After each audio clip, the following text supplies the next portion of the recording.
নমস্কার, দৃষ্টি স্টাইলিশ আরও একটা ভিডিওতে আপনাদের সবাইকে স্বাগত জানাচ্ছি। আজকের আমার রেসিপি মাটন কারি। মাটন আমরা যেভাবেই করি না কেন খেতে কিন্তু দুর্দান্ত লাগে। আজকে আমি দেখাবো একদম ঘরোয়া পদ্ধতিতে খুব অল্প তেল মশলা দিয়ে মাটন কারি রেসিপি। চলুন তাহলে রেসিপিটা শুরু করি। রান্নাটা করার জন্য আমি এখানে একটা প্রেসার কুকারে 3 টেবিল চামচ মতো সর্ষের তেল নিচ্ছি। তেলটা গরম হয়ে গেলে এতে দিয়ে দিচ্ছি অর্ধেক টুকরো করে কেটে নেওয়া 3টে আলু। আলুগুলো একটু লাল করে ভেজে নেব। আলুগুলো খুব ভালোভাবে লাল করে ভেজে নেবার পর আলুগুলোকে আমি তুলে সাইডে রেখে দেব। যেহেতু মাংসটা আমি এখানে রেওয়াজি ইউজ করছি সেহেতু তেলের পরিমাণ কম ব্যবহার করছি। আপনারা আপনাদের মাংসের পরিমাণ মতো তেলটা বাড়িয়ে কমিয়ে নিতে পারেন। এবার এই একই তেলে ফোড়নে দিচ্ছি 2টো তেজপাতা, 2টো ফাটিয়ে নেওয়া শুকনো লঙ্কা, দিচ্ছি একটু গোটা গরম মশলা, আছে 3টে এলাচ, 1 টুকরো দারচিনি আর কয়েকটা লবঙ্গ, তার সাথে দিলাম একটা বড় এলাচ, এর সাথে দিচ্ছি 7-8টা গোটা গোলমরিচ। ফোড়নটাকে খুব সুন্দর করে 10 থেকে 15 সেকেন্ড ভালো করে ভেজে নেব। ভেজে নেওয়ার পর দিচ্ছি 3টে মাঝারি সাইজের পেঁয়াজ, খুব ভালো করে স্লাইস করে নেওয়া। আমি পেঁয়াজটাও কিন্তু এখানে কম ব্যবহার করছি। এই রান্নায় যতটা পেঁয়াজ কম ব্যবহার করবেন এর কিন্তু স্বাদ বেশ ভালো হবে। পেঁয়াজটা গোল্ডেন করে ভাজা হয়ে গেলে এতে আমি দিয়ে দেবো 1.5 চা চামচ মতো আদা রসুন বাটা। এখানে 1 চা চামচ মতো আদা আর 1/2 চা চামচ মতো রসুন বাটা আছে।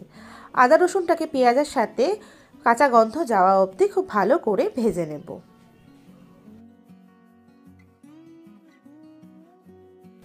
আদা রসুনটা খুব ভালো করে পেঁয়াজের সাথে ভেজে নেওয়া হয়ে গেছে। আদা রসুনের কিন্তু কাঁচা গন্ধটা চলে গেছে। এবার আমি এতে দিয়ে দিচ্ছি 500 গ্রাম মতো মাটন। মাটনটা এখানে কিন্তু আমি একটু রেয়াজি মাটন ব্যবহার করেছি।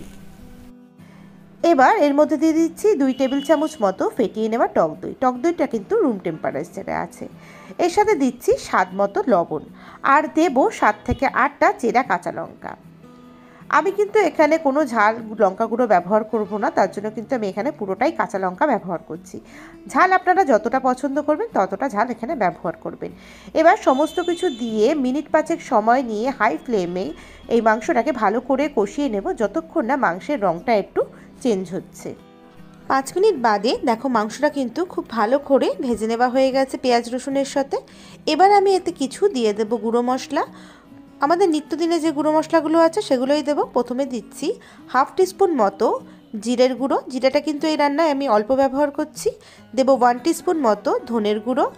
দিচ্ছি 1/2 টিস্পুন মতো কাশ্মীরি লঙ্কা গুঁড়ো, এটা শুধুমাত্র রঙের জন্য। আর দিচ্ছি 1/2 টিস্পুন মতো হলুদ। এবার সমস্ত কিছু খুব ভালো করে মাংসের সাথে মিশিয়ে নেব। এইভাবে মিনিট 5 সময় নিয়ে গ্যাসের ফ্লেমটাকে হাই টু মিডিয়ামে দিয়ে মাংসটাকে ভালো করে মশলার সাথে কষিয়ে নেব। 5 মিনিট ধরে ভালো করে মশলাটাকে কষিয়ে নেবার পর মশলা থেকে যখন কাঁচা গন্ধটা চলে যাবে তখন আমি এটাকে মাংসটাকে ঢাকনা দিয়ে ঢেকে দেব। এই সময় গ্যাসের ফ্লেমটা মিডিয়ামে রেখে দেব। 5 মিনিট বাদে ঢাকনাটা সরিয়ে নিয়ে আমি এতে দিয়ে দিচ্ছি 4টে গোটা রসুন। আমার বাড়িতে কিন্তু মাটন হলে এই গোটা রসুন কিন্তু সবাই পছন্দ করে। আপনারা যদি দিতে না চান দেবেন না, রসুনটা কিন্তু সম্পূর্ণ অপশনাল। রসুনটা দিয়ে মাংসর সাথে খুব ভালোভাবে মিশিয়ে নেব। খুব ভালোভাবে রসুনটাকে মিশিয়ে নেওয়ার পর এতে আমি দিয়ে দিচ্ছি 1/2 টিস্পুন মতো চিনি।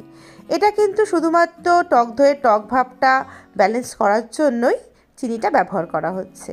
আর চিনিটা যদি এরকম কষানোর সময় দেওয়া হয় তাহলে কিন্তু রঙটাও খুব ভালো আসবে। চিনিটাকে দিয়ে খুব ভালো করে মাংসটাকে কষিয়ে নেব।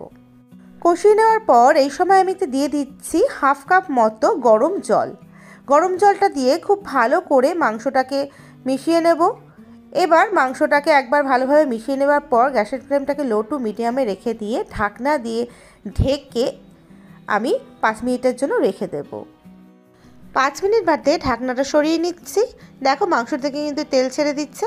এবার আবারও আমি 1/2 কাপ মতো জল দিয়ে দিচ্ছি।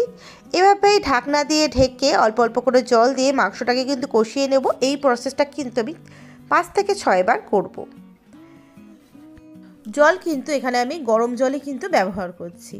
এভাবেই 5 থেকে 7 বার মাংসটাকে কষিয়ে নেওয়ার পর কিন্তু একেবারে পেঁয়াজটা গলে যাবে আর মাংসটা কিন্তু খুব সুন্দরভাবে কষিয়ে নেওয়া হবে।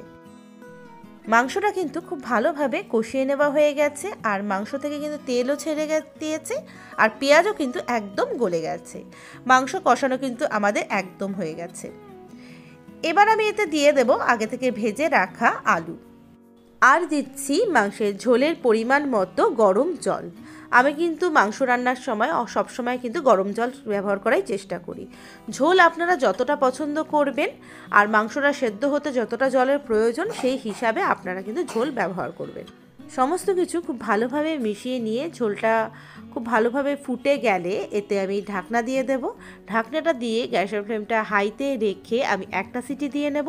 তারপরে গ্যাসের ফ্লেমটা লো করে দিয়ে যতক্ষণ না মাংসটা সেদ্ধ হয়, কিংবা 2 থেকে 3টে সিটি আমি এখানে দিয়ে নেব। মাংসটা হওয়ার পর গ্যাসের ফ্লেমটা আমি অফ করে এটা একটু ঠান্ডা হতে দিয়েছি। ঠান্ডা হয়ে যাওয়ার পর আমি ঢাকনাটা সরিয়ে দেখিয়ে দিচ্ছি। ঢাকনাটা খুলতে খুলতে খুব সুন্দর গন্ধ বেরিয়েছে, আর আমাদের মাটন কারি কিন্তু একদম রেডি হয়ে গেছে। দেখেই বুঝতে পারছো যে কতটা ভালো হয়েছে।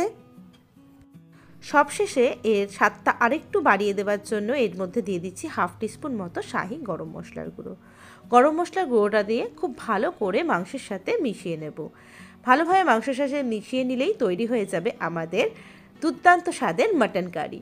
এবার এই মাটন কারি ভাত কিংবা রুটি কিংবা পোলাও যে কোনো কিছুর সাথেই কিন্তু পরিবেশন করতে পারবেন। আশা করি আজকের এই রেসিপিটা আপনাদের ভালো লেগেছে। ভালো লাগলে অবশ্যই লাইক করে দেবেন, আর আমার চ্যানেলে যদি নতুন বন্ধু হন তাহলে অবশ্যই চ্যানেলটাকে সাবস্ক্রাইব করে নেবেন। আজ এই অবধি, আবার দেখা হবে আরও একটা নতুন ভিডিওতে। ততক্ষণ সবাই সুস্থ থাকবেন, ভালো থাকবেন, সাবধানে থাকবেন। ধন্যবাদ।